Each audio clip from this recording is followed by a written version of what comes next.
Kamusta mga tropa? Ito na naman ako. Gumagawa ng video, natatawa ako pero seryoso pag-uusapan natin ngayon. Because ang pag-uusapan natin today is spiritual leadership at home.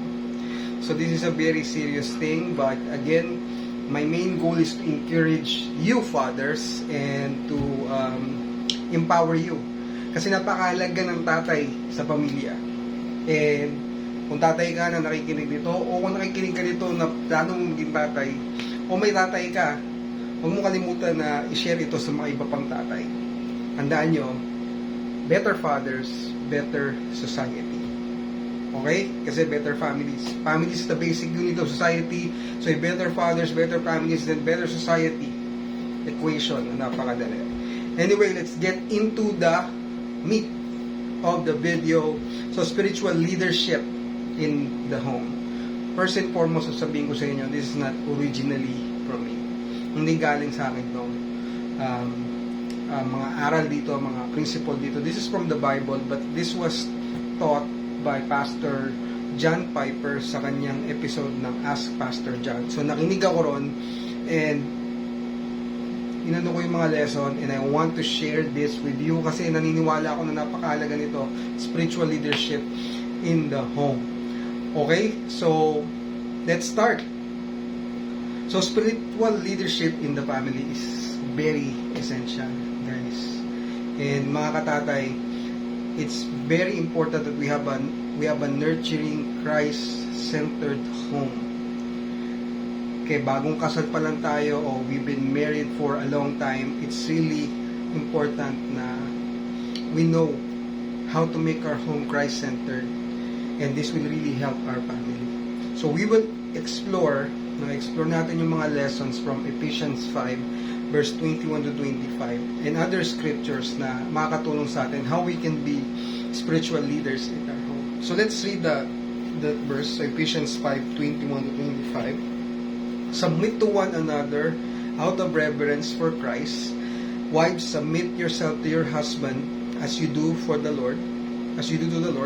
For the husband is the head of the wife, as Christ is the head of the church, his body, of which he is the Savior.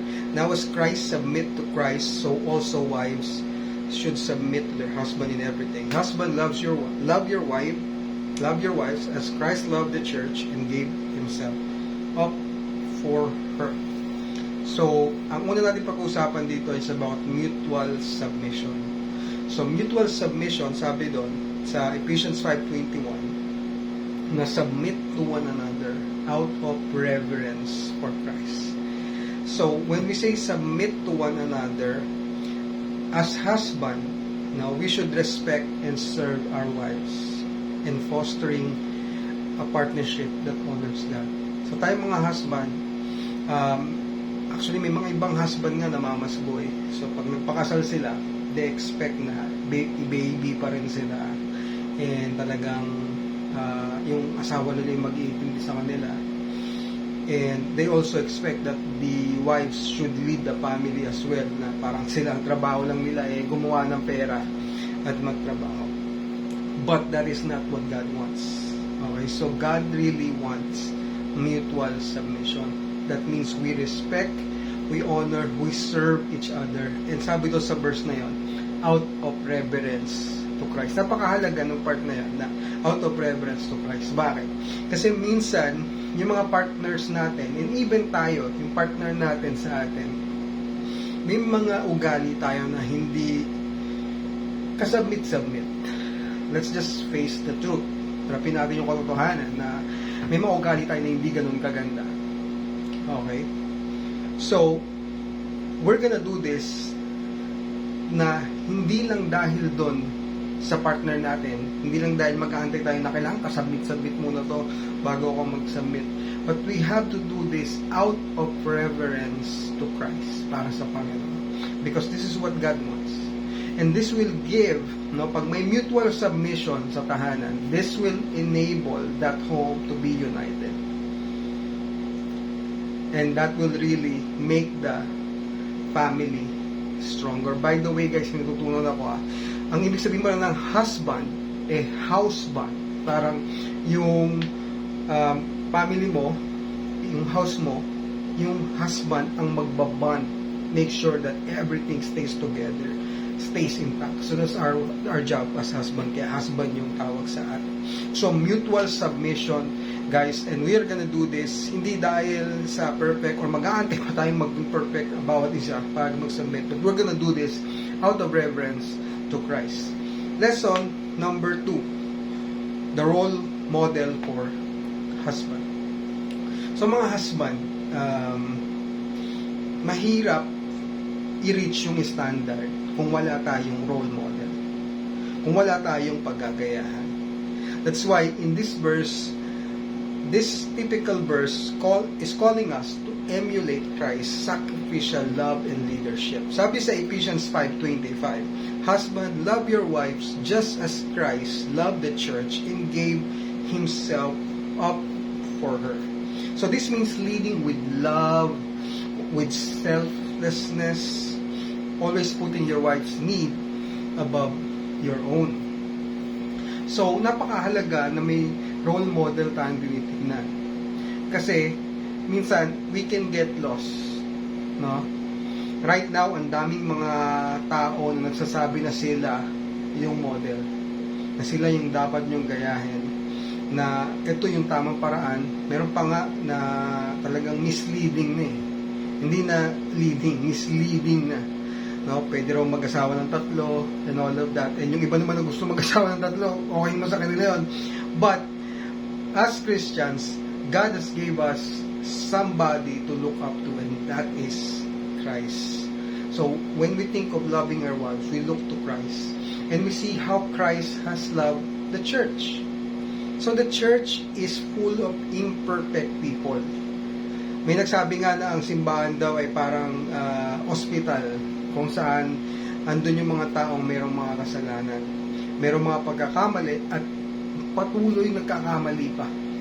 But Christ loved the church and gave Himself, namatay siya sa krus para doon sa church, para sa mga anak niya, para sa bride niya, no? And hindi niya inisip yung sarili niya, inisip niya yung magagawa nung ginawa niya para sa church. So, in application, we should always ask our wives na how can we support and serve her. Ang lagi kong panalangin sa aking buhay bilang husband, ang mga panalangin ko is na marinig ko yung mga hindi sinasabi ng asawa ko. Maging sensitibo ako sa pangangailangan ng asawa ko to the point na kahit hindi na siya magsalita, malalaman ko na. And I can serve her in that way. Be proactive, in identifying what your wife needs and addressing them without being asked. Show patience. God has shown patience to you. God has shown grace to you. So, we must show patience and understanding sa lahat ng interaction natin sa asawa natin. Minsan may nakaka-tempt na magalit tayo or mainis tayo, but we must show patience and understanding in all interaction, mirroring Christ's love. So, Christ is our role model for being a good husband. So, that's lesson number 2. Lesson number 3, acknowledging fall. Hindi ko mabasa. Bigyan mo ako ng 1 second. Okay. So, fallibility. So, ang lesson 3 natin is acknowledging fallibility. So, ano ba yung fallibility? Lalim naman yan. It's crucial to acknowledge that hindi tayo perfect. Nagkakamali tayo. And sometimes, our wives know more than us. Okay? So, meron nga nagsabi, hindi ko na kailangan ng Google. Kasi yung asawa ko, alam naman niya lahat. But sometimes, though, parang, tama naman lagi yung asawa ko eh. We say that in a sarcastic way. The reality is, there are some things that our wives are better than us. Yan ang katotohanan. And hindi lahat ng bagay tayong pinakamagaling sa bahay. And ang pinakamalaking pagkakamali is isipin natin na hindi tayo nagkakamali. No? Doon sa blind side na sinasabi, merong mga side yung isang tao na hindi niya nakikita. So, sa likod natin, we can never see kung may tatama sa atin because this is our blind side. No? And that is why God created marriage. No? God gave Adam a helper. And our wives is our helper. And we should value their wisdom. Sabi sa 1 Peter 3:7, husbands, in the same way be considerate as you live with your wives and treat them with respect as the weaker partner and as heirs with you. Heirs, kasama mo sila. They are also heirs with you. So, hindi lang ikaw talaga yung pinaka malalim sa bahay, sa pananampalataya. Hindi lang ikaw yung perfecto, no? So, they are heirs with you of the precious gift of life so that nothing will hinder your prayers. So, recognize that you are not perfect and that your wife's insights are invaluable. This fosters mutual respect and stronger partnership. Pag ina-acknowledge mo na, okay tama yung suggestion mo thank you babalik tayo sa una natin sinabi about mutual submission, mutual respect. So, regularly seek your wife's input and value her perspective. So, mga guys, minsan, madali tayong kumuha ng advice sa kung kani-kanino. Pero kung may asawa ka na, always talk to your wife and ask what is her input and value her perspective. And application nito is admit when you are wrong, no? Aminin mo na mali ka. Okay, hindi ka perfect. So, pag nagkamali ka, sabihin mo, be open, admit that you're wrong, and sabihin mo, okay, nagkamali ako ano bang ma-advise mo? And kung ganun yung relasyon nyo, sabihin ko sa inyo, you will have a more open, helpful relationship. Napakasarap na pag ganun na yung relationship ng mag-asawa. Okay, lesson number 4, primary lordship. So, sino ba yung primary lordship? Both spouses submit to Jesus as their supreme Lord. So sabi dun sa Colossians 3 verse 18 to 19, wives, submit yourself to your husband as it is fitting in the Lord. Husband, love your wife and do not be harsh with them. Keeping Christ in the center of your marriage ensures that both partners are aligned His will and purpose. So nung bago pa na kami mag-asawa, naintindihan ko na yung sabihin ng what is love. So maraming interpretasyon ng what is love.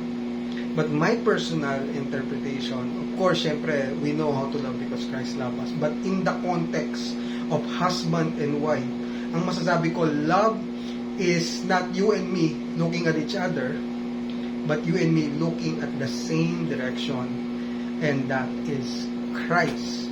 So, in our relationship, kailangan Christ is the Lord. No? Love triangle. Ako, ikaw, si Lord. And dapat regular tayong nagpe-pray, nag-aaral ng salita ng Diyos, and grow spiritually as a couple. Make Christ the foundation of your family decision. Okay, punta tayo sa lesson 5. A husband leadership involves a benevolent responsibility to care for the family. Okay, so leadership in the family should be marked by kindness and a commitment to meet the family needs. So, bilang leader, tayong mga lalaki, we have that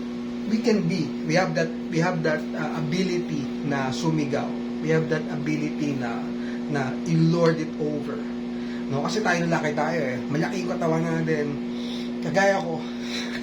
and tayong lalaki, even sa mga anak natin, we could just sumunod ka sa akin, kung hindi tatamaan ka. Okay, so pwede natin gawin yon. And I believe there can be times na that is applicable. But always remember, as we leading our family, as being the spiritual leader in the home, we should lead with kindness and responsibility. We should take initiative sa well-being ng family natin. We have to make sure, na okay yung pangangailangan ng pamilya, kinakausap natin yung mga anak natin, and maging loving at kind tayo. Dahil ganon si Christ sa kanyang church. Okay? So, lesson 6 is active initiative in decision making. So, narinig nyo na ba to? Anong gagawin natin? Sabi ng wife, anong gagawin natin? Ewan ko eh. Bahala na. Tapos tanong yung asawa, anong plano natin dito sa camp na to? Pupunta ba tayo? Ikaw! Sabihin ng husband, ikaw! Ano mo? And I'm guilty of that, no? So parang minsan we are so tired na hindi tayo makapag-isip, we cannot make decision, no? And parang lahat inaasa na lang natin sa asawa natin. And then we're surprised na ba't ito yung nangyari? Okay? So as the leader of the family, we have to be proactive in planning and in this decision making. So nai-enhance dito yung harmony and stability. So application natin is plan regularly family meetings to discuss goals, plans, and any issues, no? So sa corporate, parang pag walang meeting, walang pag-uusap, walang plano, 'di ba? Parang ang hirap. Parang saan tayo pupunta? Remember, fathers, no? Alam ko parang yung salitang pastor, parang sa church lang natin naririnig. But the pastor's role is to lead the church, no, na pinapastor niya from one place to where God wants them to be. And basically, we are the pastors of our family. No? So, huwag kayong matakot noon. Iba kasi parang takot pag nasabi, ikaw ang pastor ng pamilya. But basically, you are leading your family. You are the one in charge, no? Na i-lead yung family mo. Ano ba yung goals ng family mo? Ano ba yung plano ng pamilya? Ano ba? May issue ba nangyayari? May nag-aaway-away ba? So, take lead in setting moral and spiritual direction for your family. Mga fathers, if you will not do this, if you will not set what is the moral and spiritual direction of your family, who will? Do you want outsiders to do that for your children? Who do you want to set the moral and spiritual direction for your family? That's why we go to a role model, we go to Christ, and then we lead our family. Okay?